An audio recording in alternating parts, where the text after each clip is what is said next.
Hello guys, welcome back to our channel. నేను మీ పర్వీన్. మీరు ఎన్నో రకాల మటన్ కర్రీస్ తినుంటారు, కానీ మా స్టైల్లో ఒకసారి ఇలా మటన్ కర్రీ ట్రై చేయండి, ఖచ్చితంగా మీకు నచ్చుతుంది.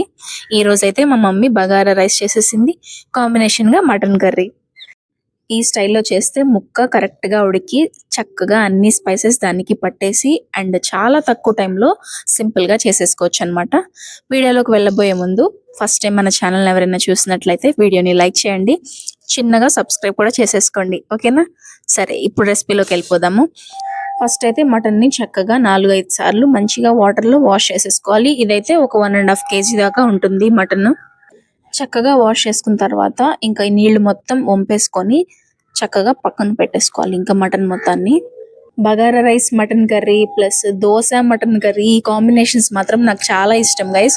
మీకు మటన్ కర్రీ దేంతో తినడం ఇష్టమో కమెంట్ చేసేయండి. అయితే ఈ కుక్కర్లో పెట్టేసుకొని ఈ మటన్ మొత్తాన్ని కొద్దిగా ఒక చిటికెడు పసుపు వేసుకొని ఇదిగోండి ఇలా ఒకసారి కలిపేసుకోవాలి. తర్వాత 3-4 విజిల్స్ వచ్చే వరకు మీరు మీ కుక్కర్కి అకార్డింగ్గా విజిల్స్ వచ్చే వరకు మెత్తగా చేసేసుకోవాలి.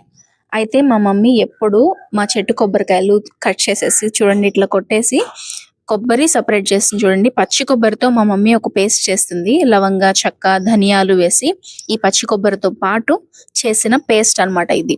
ఈ పేస్ట్ చాలా మంచి టేస్ట్ ఇస్తుంది గైస్, చికెన్ కర్రీ కానీ మటన్ కర్రీ కానీ.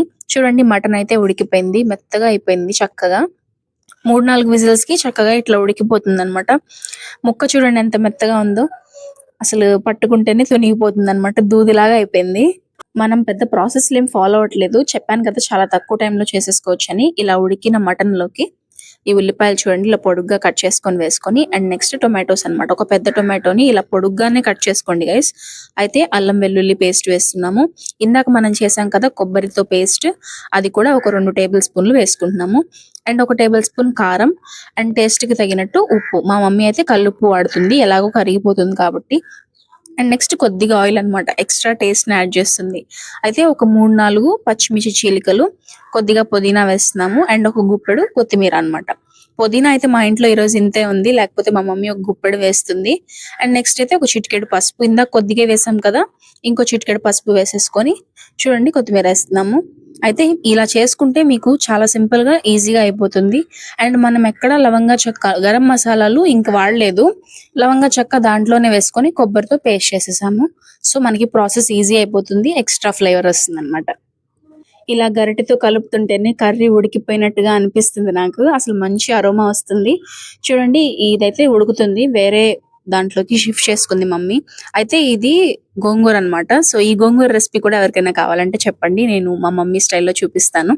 అంతే గైస్, ఒక 10 నిమిషాలు ఉడికించుకున్నామంటే చక్కగా రెడీ అయిపోయింది మటన్ కర్రీ. మీకు నచ్చిందని అనుకుంటున్నాను. అయితే వీడియోని ఒక లైక్ చేసుకోండి, సబ్స్క్రైబ్ చేసుకోండి. మటన్ కర్రీని ఈ స్టైల్లో ఒకసారి ట్రై చేయండి. ఈ రోజైతే మేము పులావ్లోకి సర్వ్ చేసేసుకున్నాము. అద్దిరిపోయింది గైస్, ముక్క మాత్రం జ్యూసీగా చక్కగా వచ్చింది, నాకైతే బాగా నచ్చింది. దోశల్లోకి కూడా తిన్నాం మేము ఆ రోజు ఈవినింగ్. జస్ట్ చూసి వెళ్ళిపోకుండా మన ఛానల్ ని సబ్స్క్రైబ్ చేసుకోండి. ఒకసారి వెళ్ళి ఛానల్లో చాలా రెసిపీస్ ఉన్నాయి, హెల్దీ రెసిపీస్, ఒకసారి చెక్అవుట్ చేసేయండి. ఈ రోజుకి ఇంతే గైస్, మళ్ళీ ఇంకో వీడియోతో మళ్ళీ కలుద్దాం, ఓకేనా? Bye bye.